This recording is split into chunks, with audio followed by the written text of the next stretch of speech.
Main character ಮಾಡಿದ್ದೀನಿ. ಅದೇನು ಅಂದರೆ ನೋಡಿ ನಿಮ್ಗೆ ತೋರಿಸ್ತೀನಿ.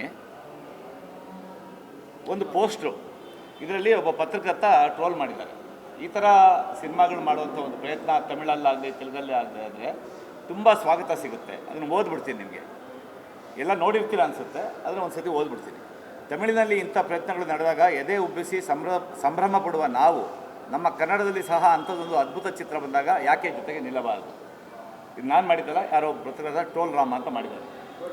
ಹಾಂ, ಕುಲದಲ್ಲಿ ಕೀಳಾವುದೋ ಈ ನೆಲದ ಸೊಗಡು ಸಾರುವ ಅಪರೂಪದ ದೃಶ್ಯ ಕಾವ್ಯ, ಮಿಸ್ ಮಾಡಿದೆ ನೋಡಿ ಅಂತ.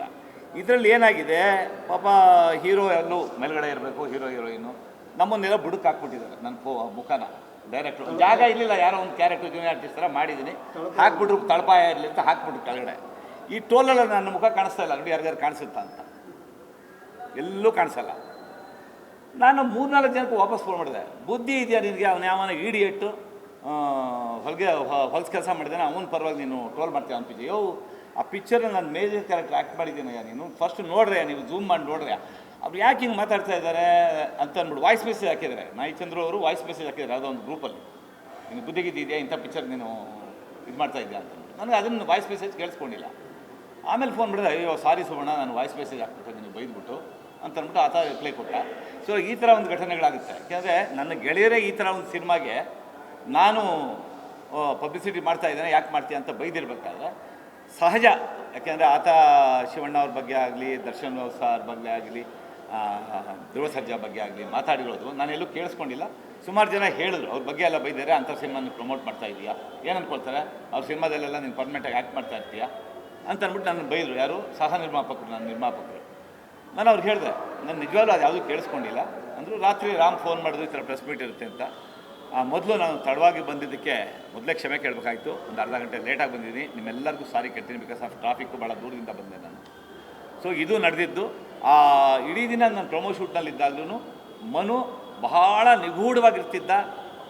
ಊಟ ಮಾಡಿದ್ರ ಅಂತ ಒಂದು ಮಾತು ಕೇಳಿಲ್ಲ, ಬನ್ನಿ ಅಣ್ಣ ಕೂತ್ಕೊಳ್ಳಿ ಅಂತ ಹೇಳಿಲ್ಲ. ಎಷ್ಟೋ ಪ್ರೊಮೋ ಶೂಟ್ನಲ್ಲಿ ನಾನು, ಮೌನ ಮತ್ತು ಮನು ಕೂತ್ಕೊಂಡು ಮಾತಾಡಿದ್ದೀವಿ. ಎಷ್ಟು ಅಂದರೆ ಎಷ್ಟು, ಅದು ಶೂಟ್ ಆಗಿದ ತಕ್ಷಣ ಎದ್ದು ಹೋಗ್ಬಿಡ್ತಿದ್ದ. ಏನಾಗಿದೆ ಕೋಆರ್ಟಿಸ್ಟ್ನ ಬಂದಿದ್ದೀನಿ, ಒಂದು ಮಾತಾಡ್ಸೋ ಒಂದು ಸೌಜನ್ಯ ಇಲ್ಲ ಅವನಿಗೆ ಅಂತ ಅಂದ್ಕೊಳ್ತಿದ್ದೆ. ಹಿಂದಿನ ದಿನ ನೀವೆಲ್ಲ ನೋಡ್ದಂಗೆ ಯಾರೋ ನನಗೆ ಫೋನ್ ಮಾಡಿದ್ರು, ಅವನು ಬೇರೆ ಬೇರೆ ರೀತಿ ಸಿನಿಮಾನ ಪ್ರಮೋಟ್ ಮಾಡ್ತಾ ಇದ್ದಿದ್ದರಿಂದ ಖುಷಿಯಾಗೋದು. ನಾನು ರಾಮ್ಗೆ ಎಷ್ಟೋ ಸತಿ ಹೇಳಿದ್ದೀನಿ, ಕರೀರಿ ನಾನು ಬರ್ತೀನಿ ಪ್ರಮೋಷನ್ಗೆ, ಎಷ್ಟು ಬೇಕಾದ್ರು ಸಿನಿಮಾ ಉಳಿಸ್ಕೊಳ್ಳೋಣ ನಾವು ಅಂತ ಅಂದ್ಬಿಟ್ಟು. ಅವ್ರು ಕರೆದಾಗ ನಾನು ಫ್ರೀ ಇರ್ತಿರ್ಲಿಲ್ಲ, ಏನೋ ಆಯಿತು. ಖುಷಿಯಾಗೋದು ಅವ್ನು ಪ್ರಮೋಷನ್ ಮಾಡ್ತಾ ಇದ್ದಿದ್ದ ರೀತಿಗೆ. ಇದು ಒಂದು ಗಿಮಿಕ್ ಅಂತ ನಾನು ತಿಳ್ಕೊಂಡು ರಾಮ್ಗೆ ಫೋನ್ ಮಾಡಿದೆ.